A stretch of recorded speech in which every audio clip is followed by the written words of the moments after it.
Welcome to the Kitchen Table, a show dedicated to helping you escape diet culture, gain trust with food, honor your body, and live a brighter life.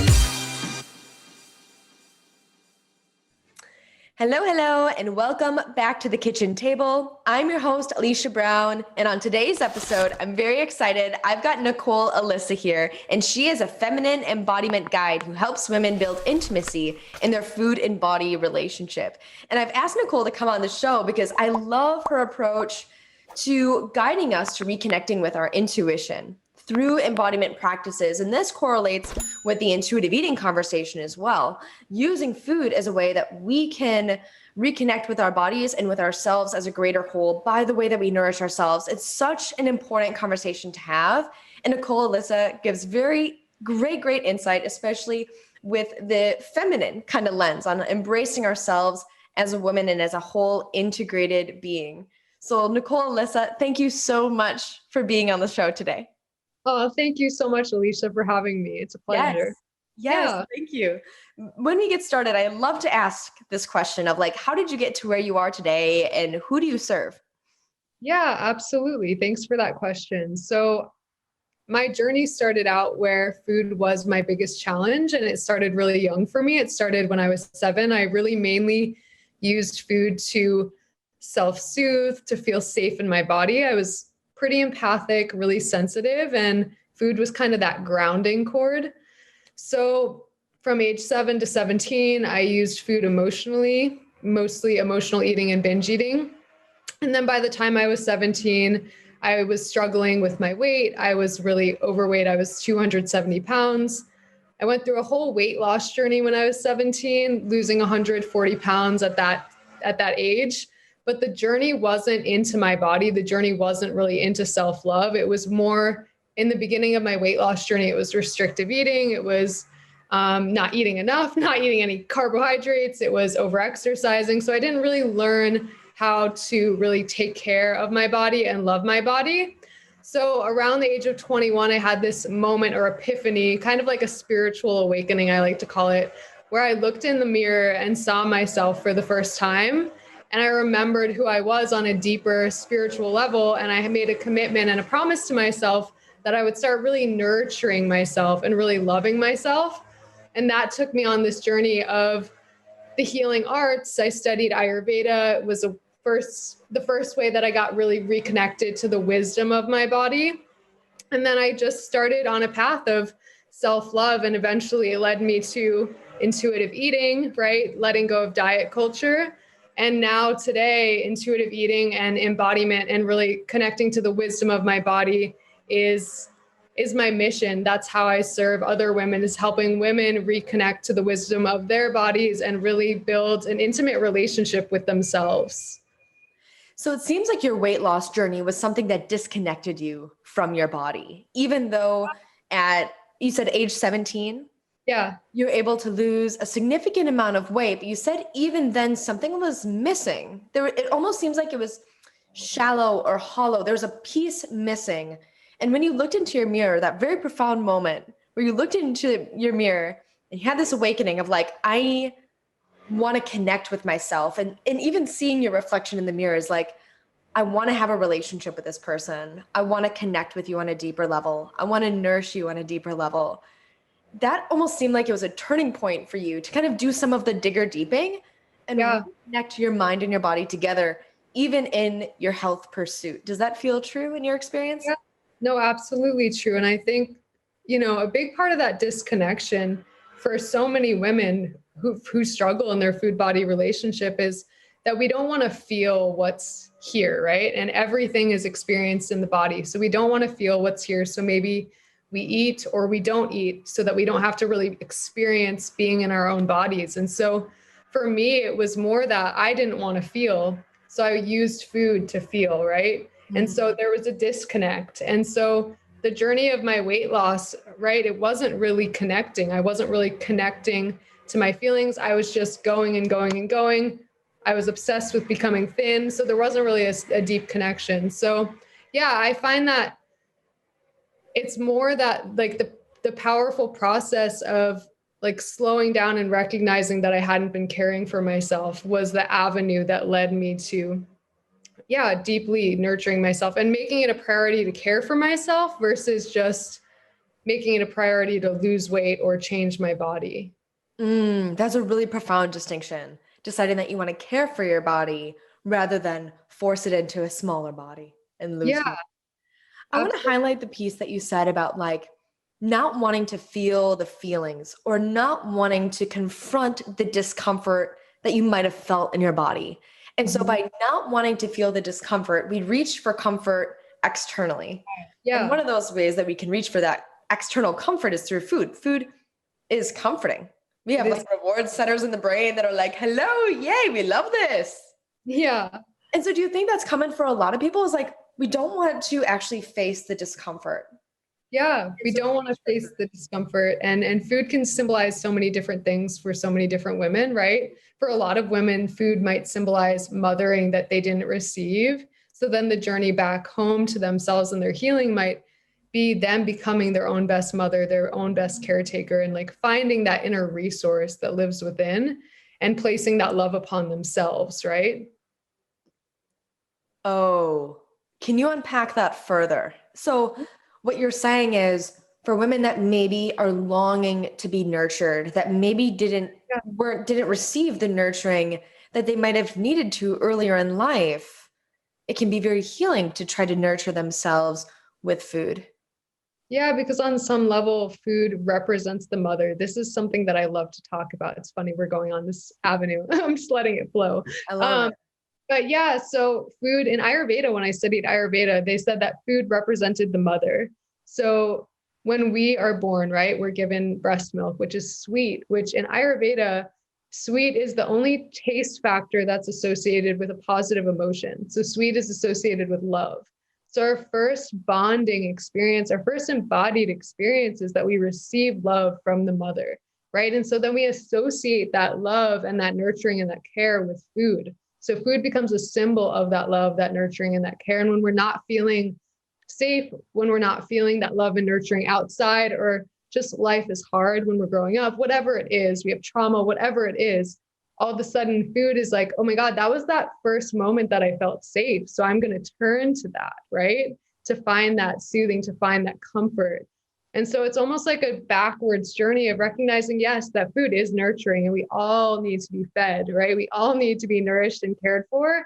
And also that there's other ways to find that. There's other ways to receive that love and that nurturing. And we can actually find it within our own selves. We can place that love upon ourselves. And then food becomes still nourishment, but it's not the only avenue that we can receive it. Does that make sense? It makes complete sense. So, like, of course, when we feel inner turmoil, discomfort, we want to reach, especially for maybe something sweet, Of course. something Yes. comforting. It's love.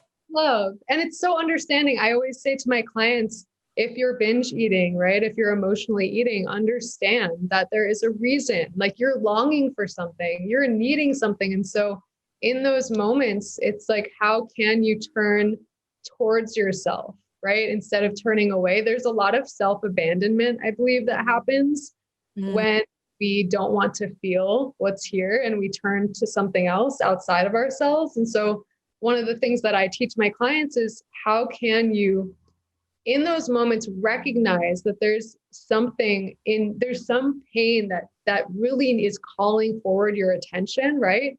If you're feeling like you want to check out with food, or if you're feeling like you want to just disassociate and disconnect with your phone because you don't want to feel what's here, there's some reason for that, and that we need to place so much understanding and compassion upon ourselves, because if we don't, right, who will? We're the opportunity, like we are the opportunity for ourselves. That self-love journey comes from within.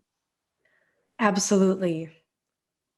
This is so profound. I love how we can associate the care for ourselves kind of packaged within how we eat. But as we kind of grow older, that can kind of become a destructive relationship with food if we only use that as the only avenue that we know for that love. Yeah. And so how do you guide or in your own experience, how did you find love through other ways? You mentioned that you struggled with binge eating. How Yeah. did you kind of break that cycle of binge eating to explore how you could maybe receive love in other ways? And how do you help your clients do the same? Yeah, that's such a great question. So I'm going to think about my journey first. Hmm. I believe with my journey, when I had that moment, that spiritual awakening that I'll call it, it was, again, the first piece of it was recognizing that I had been abandoning myself and that I really wanted to learn tools to really self-nurture and self-soothe and self-regulate, which is one of my favorite words as an embodiment instructor. So my journey was really finding tools that brought me home to myself. That's the best answer. So my journey was finding tools that brought me home to myself, meaning when I studied Ayurveda, one of the tools that we were given, the first tools we were given to really connect with the body was self-massage.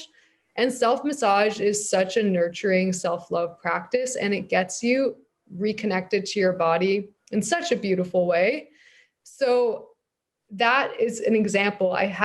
Was given all these tools for coming back home to myself, and those tools became really nourishing, right? Those tools fed me on a level when I was feeling disconnected that food wasn't able to.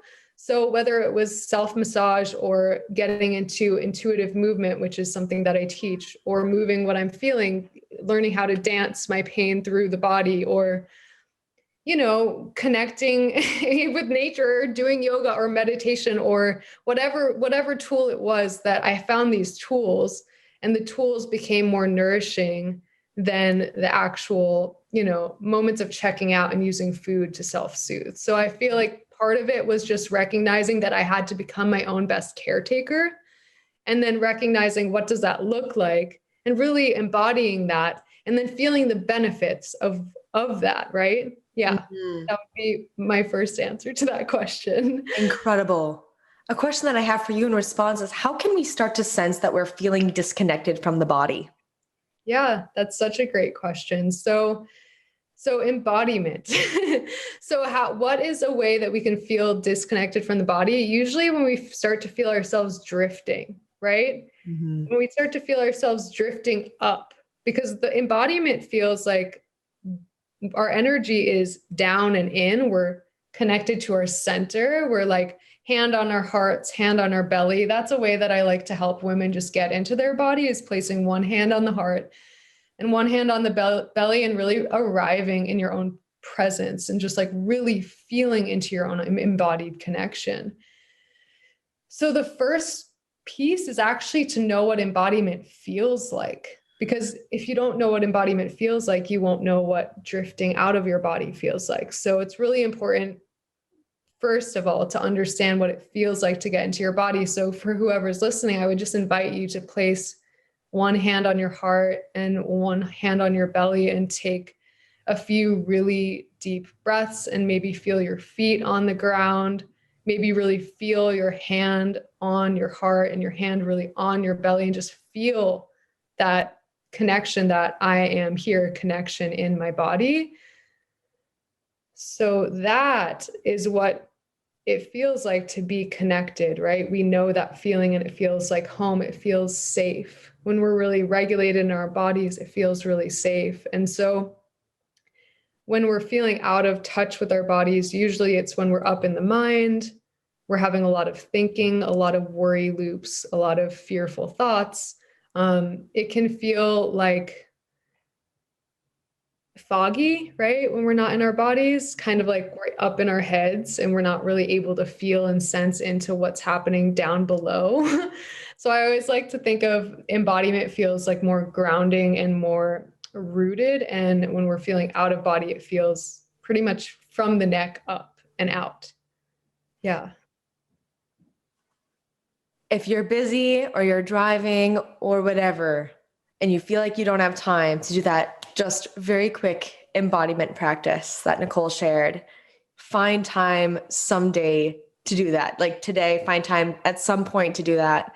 Take a moment, and you said like it's the energy of just like I am here, right? I'm here, I am present with you. That alone can feel so self-nurturing. Mm. And it's something that we don't take even a minute to do. We're so busy. We're going here, there. We live high energy lives. A lot of us are overachievers. We're ambitious. Maybe we're working multiple jobs. Maybe we have families, right? All the time. I feel kind of like, boop, Yeah. disconnected. Connected because we're moving so fast. And when we're moving so fast, it's hard to really feel what's happening. So it's important to take those moments throughout the day. I actually encourage all of my clients to take a few moments throughout the day and just check in with the body and ask the body, hey, body, like, how are you doing? Body, what do you need? Those questions are really powerful because I think the body is actually really left behind in this fast-paced modern culture that we're living in, right? We're on our phones, we're working at a desk all day. And a lot of times because of that, we start to deny the body's experience, but the body's holding us. And so if we're denying her experience, suddenly our own experience becomes really unsafe and feels really unsafe. So super powerful to check in with the body a few times a day and just, hey, body, like, how are you doing? And what do you need? What can I provide for you? Again, that goes back to us becoming our own caretaker, which can be such a powerful, I mean, it's the most powerful thing, right? I really think that it is. And I think that that's really the most sustainable kind of love is the love that, of course, like our faith, you even mentioned, like there's a spiritual component. There's a Yeah. spiritual awakening to realizing that we can nurture ourselves. And maybe for anybody listening, this is where you infuse maybe a faith component, like, oh God, thank you for helping me connect with myself in this moment in my body today.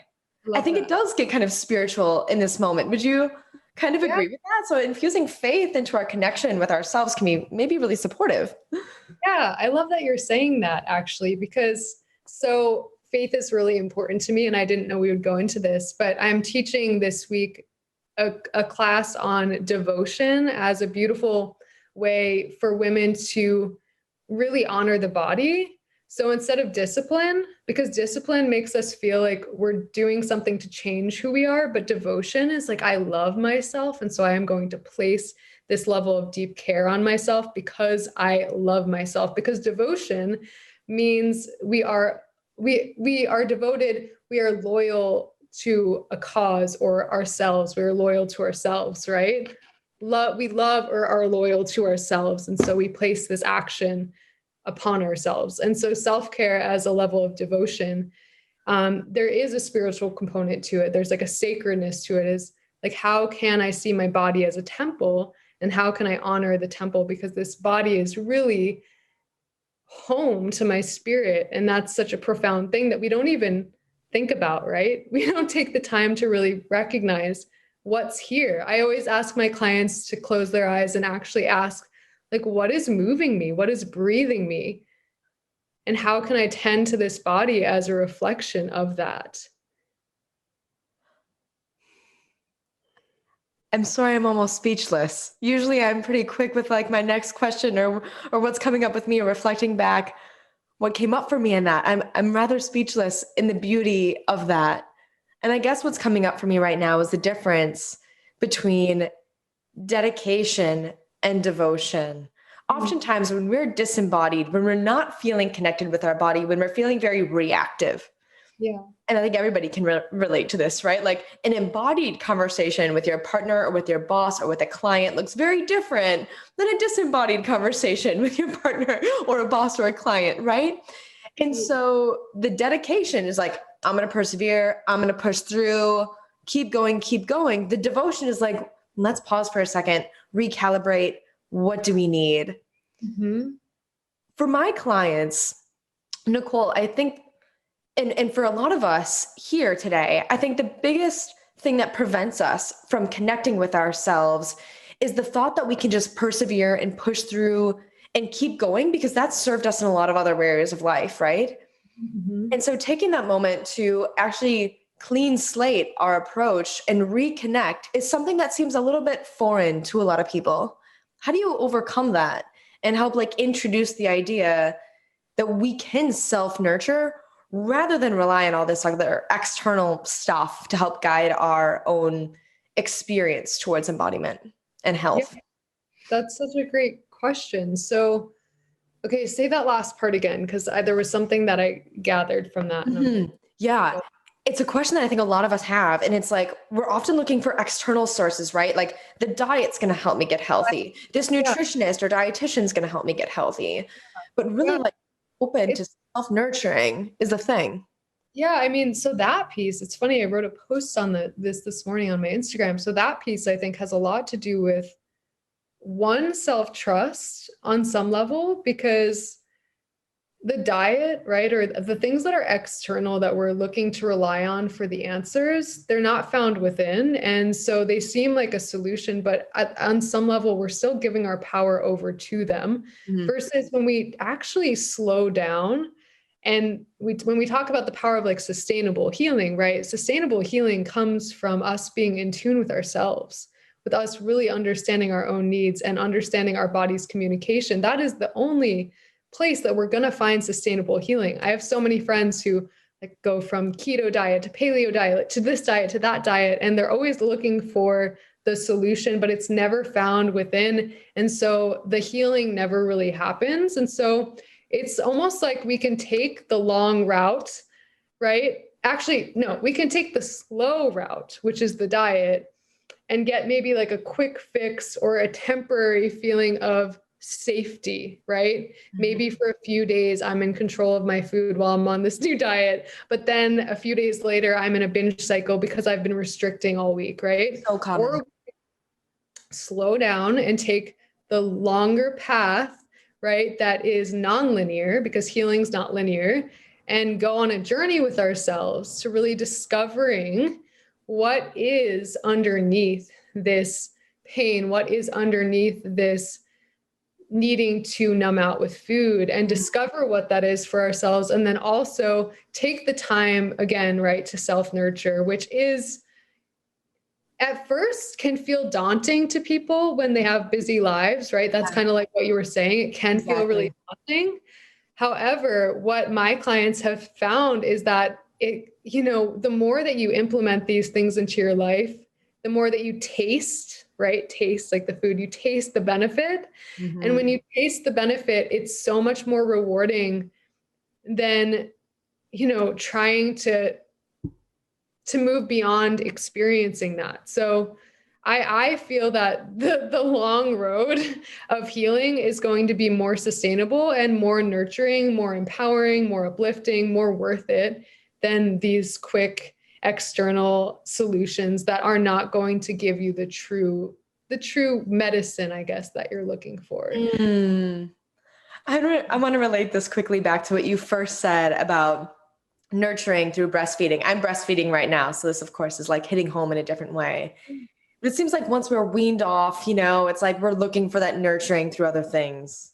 And maybe a way that we're continuing to look for nurturing is through the diet, to be like that mother. We're looking for this other way to cope, to be the mother, to soothe us, to soothe our nervous systems, to give them the direction that we want, to give us the tough love that we need, like a good mother would, right?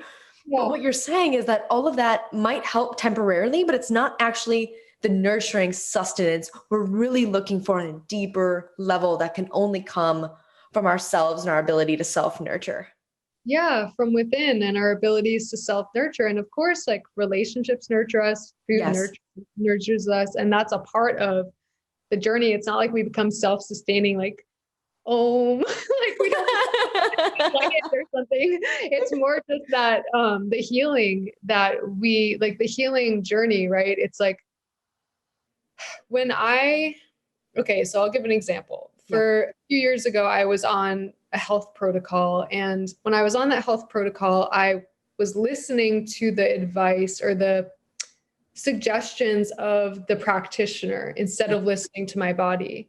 And I remember, because it was like this whole protocol where all you could eat was like fruits and vegetables. So I was like, okay, I can eat fruits and vegetables all day. And I found myself just like binge eating dates in the evenings because I hadn't really addressed my food body relationship challenges yet. There was still something underneath. So the diet or the perfect health protocol wasn't going to solve the deeper issue. So it wasn't until I found intuitive eating that I let go of all of that and just really started to listen to my own body. And then all the emotional eating and binge eating like left. Like I've been binge free for about almost 6 years now. And that feels so empowering. Right. So that's why I say like, it's almost like the journey in is the journey, because it just guides us to really then we're reliant on ourselves. And that's power. That's empowerment. That's powerful. Yeah.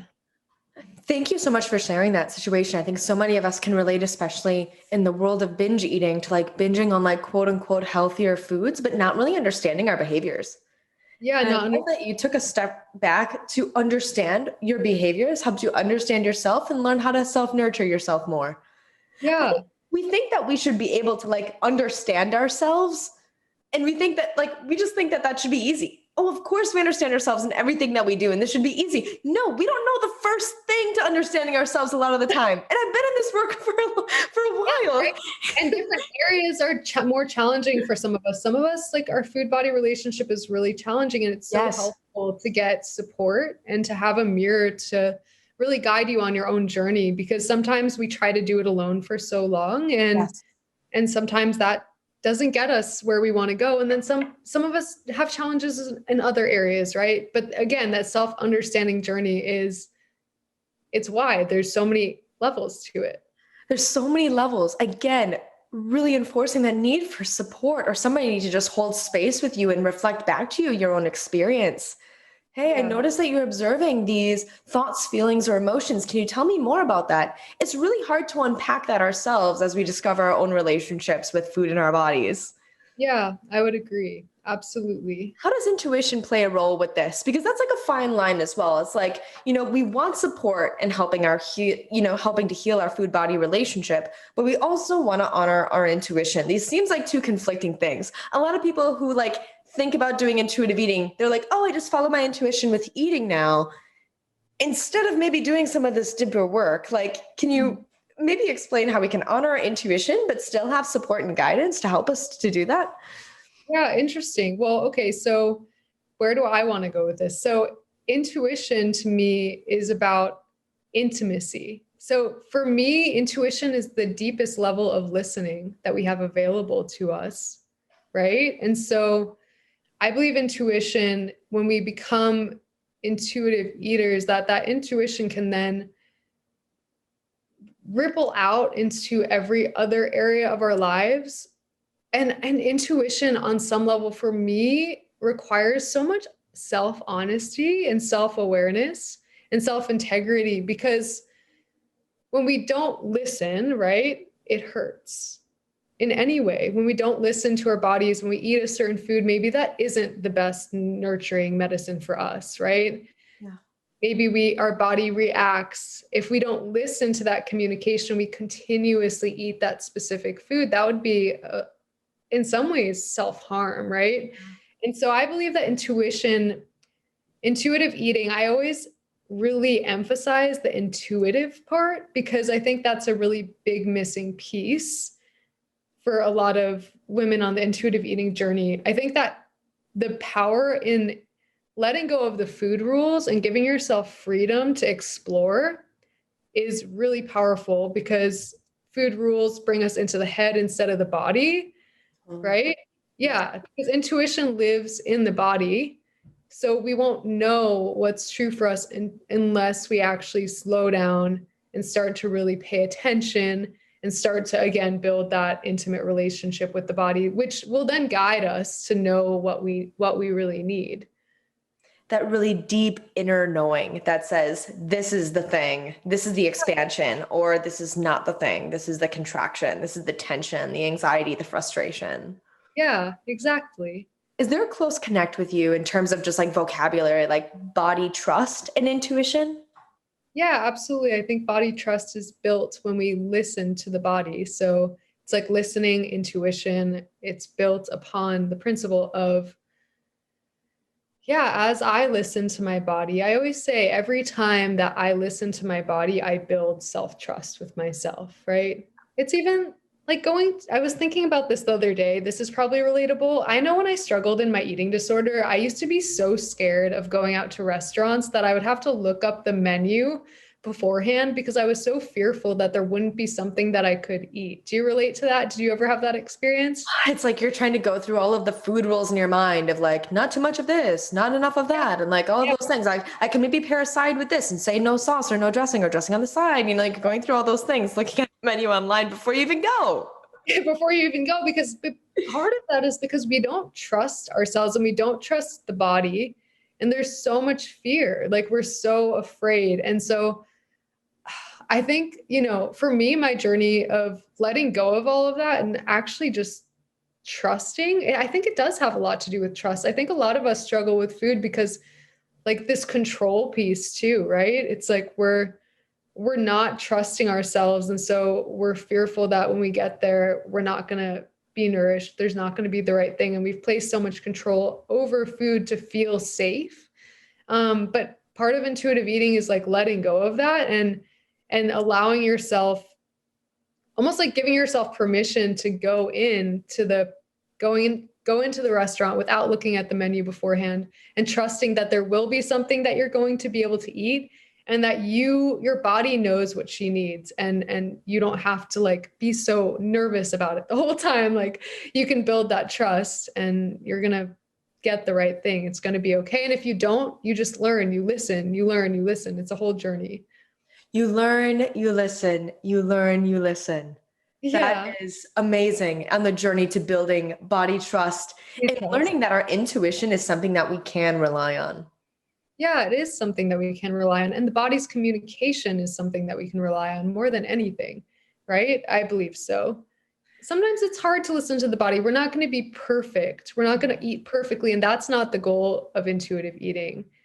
We definitely build trust when we honor what the body is saying to us.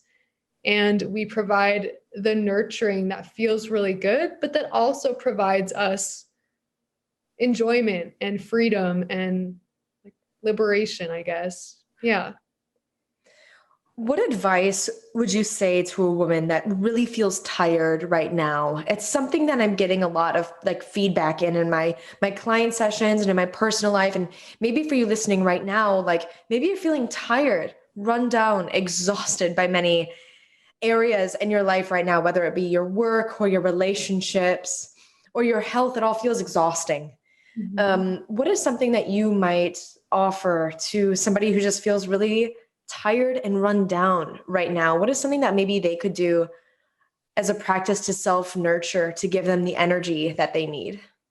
Yeah, that's a great question. First of all, I would just want to say for whoever's listening who's feeling tired and run down, just that you matter and that your self care matters, that your body matters, that just, yeah, that you matter. And so the most important piece there would be to say again, going back to that slowing down and recognizing that your body needs love and attention and care. And so that question that I provide my clients, I would say, is just to check in with yourself right now and be like, hey, what do you need to fill your cup? Right? Like, what do you need to fill your cup back up? Because you're feeling so empty and depleted and low. What's going to nurture you? What's going to enliven you? What's going to fill you up? And it could be as simple as a nap. It could be lying on the ground for 10 minutes and just breathing. It could be like scheduling yourself a massage because you're worth it. Like just remember that you're worth it and that your care will give you so much. The more care you give to yourself,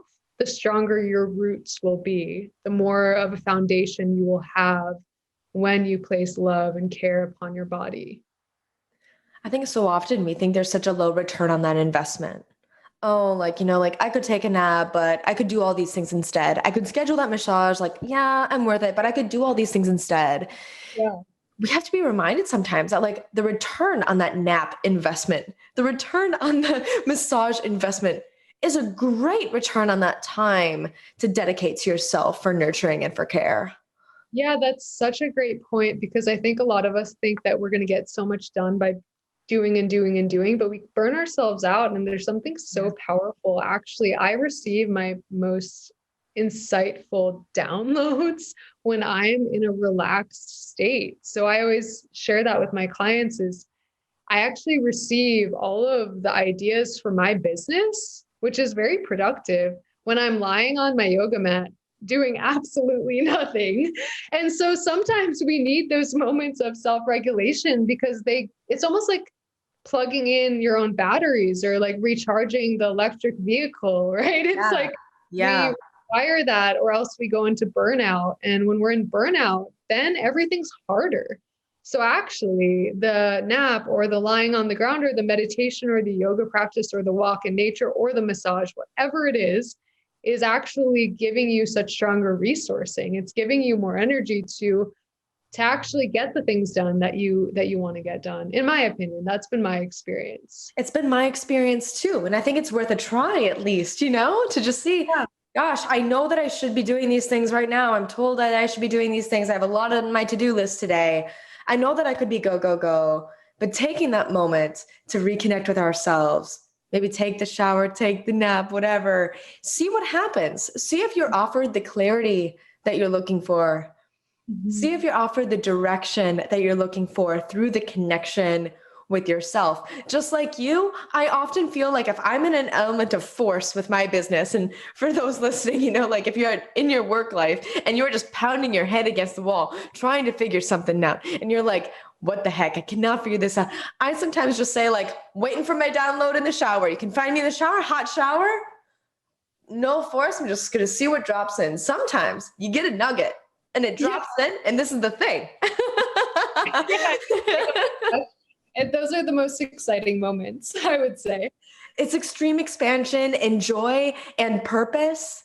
And then you come back and sit down and get to work with more vigor than before. And I think that is the vigor, the life, the zest that we're all looking for comes maybe first through less force and more connection. Would you agree with that?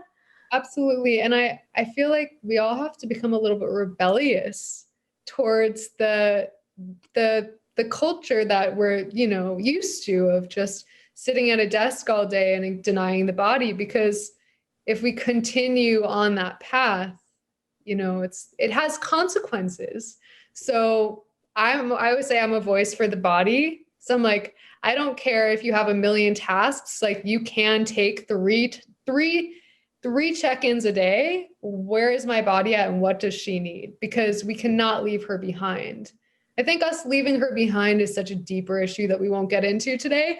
But that's why I say, like, let's all rebel and let's say, hey, like, we matter. Like our sense of humanity on some level, it comes back to that. Like our humanity matters, our embodied experience matters, and we cannot neglect that. When it comes to taking the lunch break, we can work through the lunch break, or we can say, you know what, my lunch break matters. I need to get my eyes off of the screen to give my eyes some like visual rest. This matters. This matters. Feeding my body matters, right? We take these things for granted. We just keep going, force it through. I love that you're a voice for the body. That gives me just truth tingles all around for, especially, knowing you and through this episode, that just feels like so deep purpose for you. I just want to reflect that back. Like, oh, yes, you are, Nicole. But I feel like it takes that little bit of rebellion to really like actually do it, because you might have to set some boundaries in your life. You might have to say no to a couple of things. You might have to create time in your schedule for you. And that's sometimes really difficult. And I totally acknowledge that. Yeah, it can be. That's a really good point. I love that you acknowledge these things because I'm sure by you acknowledging this for the listeners, it just almost welcomes them in to be like, oh my gosh, this is true. Like I'm working all day and not really taking time for myself. But what would it be like if I did take a little bit more time for myself? It's a relationship and it'll build over time. Our relationships with ourselves have to start somewhere and they'll build over time. Yeah. I think this has been maybe one of my favorite episodes we've done on the show. Oh, thank you so much. It's such a pleasure to connect with you. You are a voice for the body. It's been so fun to talk about our intuition, to talk about intuitive eating and how it relates to our intuition and our quest for building body trust, to self-nurture in ways that really are fulfilling to us and lasting and sustaining for the rest of our lives. Thank you for all of your sharing. And just thank you. Where can everybody find and connect with you? Should they want to work with you or learn from you more? Yeah, absolutely. So I know that you're going to drop everything in the comments below, but on Instagram, my Instagram is Nicole Alyssa Morse you'll drop it. I And will. then my website is www.nicolealyssamorse.com. So that would be the best avenue for connecting with me. And yeah, I do provide one-to-one work for women who are struggling in their food body relationship and who really want to learn intuitive eating from a really embodied approach. And kind of, I take women on a spiritual journey for sure. And then I offer programs. And yeah, follow me on Instagram, always posting on embodiment, intuitive eating, giving you tools and tips and all that good stuff. So yeah. Nicole.alyssa.morse, Morse. Right now, take out your phone, follow her on social media, glean all of her free bits, learn how you can work with her, and also visit her websites.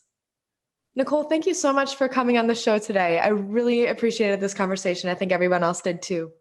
Yeah, absolutely, Alicia. This was great. Thanks for having me. I think our conversation it was awesome how it went in so many different directions this time. And I'm so happy that we got to do this. Likewise. Oh, and everyone, while you have your phone out, if you are thinking about somebody that could really glean some insight from this episode, make sure to screenshot this episode and share that with them. Say, you got to listen to this episode with Nicole today. They will so appreciate that you thought of them and reached out.